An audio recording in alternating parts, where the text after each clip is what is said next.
শুধু একবার কাউকে পাঠান, অনেক মানুষ এসব গুনাহ করা থেকে বেঁচে যাবে। একা আছেন, আল্লাহকে স্মরণ করুন।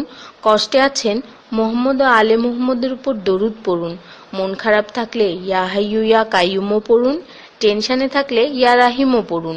ফ্রি থাকলে মেসেজটি ফরওয়ার্ড করুন, হে আল্লাহ, আমার উপর এবং তোমার নবীর উম্মতের সকল সদস্যদের উপর তোমার রহমত বর্ষণ করো, আমিন। তথ্য: আপনি কি জানেন পবিত্র কোরআন শুনলে ক্যান্সার হয় না? আর যদি ক্যান্সার সেল শরীরে থেকেও থাকে তাহলে তাও মারা যায়। দীর্ঘ সময় ধরে আল্লাহকে সেজদা দিলে জ্ঞান ও বুদ্ধিশক্তি বাড়ে। মাথা ব্যথার সমস্যা হয় না, চুল পড়া দূর হয়ে যায়। এই মেসেজটি ফরওয়ার্ড করতে শয়তান আপনাকে বাধা দিবে, কিন্তু আপনি এটা হতে দিবেন না। আর সব কন্ট্রাক্ট নাম্বারে সেন্ড করে দিন। কোরআন ও নবীর সুন্নত ও তার সম্মানিত সাহাবী এবং আহলে বাইতের অনুসরণ করুন। ক্যান্সার একটি ভয়ঙ্কর রোগ। অনেক মানুষ আছে যারা নিজেরাই এটাকে দাওয়াত দিয়ে নিয়ে আসে।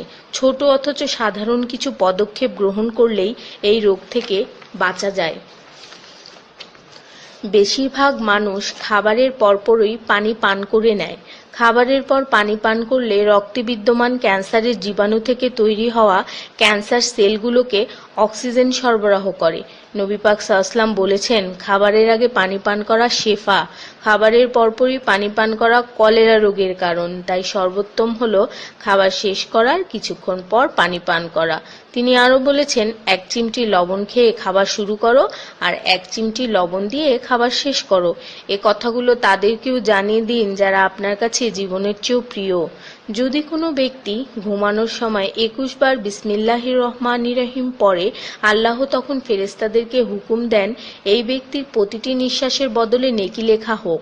আপনার মোবাইলে যত নাম্বার সেভ করা আছে তাদের সবাইকে এটা ফরওয়ার্ড করুন, আর তখন দেখবেন কত মানুষ আপনার কারণে বিসমিল্লাহ পড়ছে। শেফা আর শেফা। রোজ একটা করে আপেল, নো ডক্টর। রোজ 4টা বাদাম, নো ক্যান্সার। রোজ একটা লেবু, নো ফ্যাট। রোজ 1 glass milk, no bones problem. রোজ 12 গ্লাস পানি, নো স্কিন প্রবলেম। রোজ 4টা খেজুর, নো উইকনেস। রোজ 5 ওয়াক্ত নামাজ, no tension.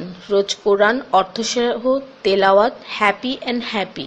So don't stop forward please.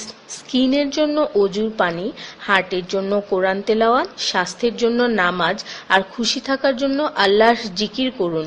জেনে রাখবেন, ভালো কথা প্রচার করা সৎকার সমতুল্য, সাথে 30 লাখ নেকি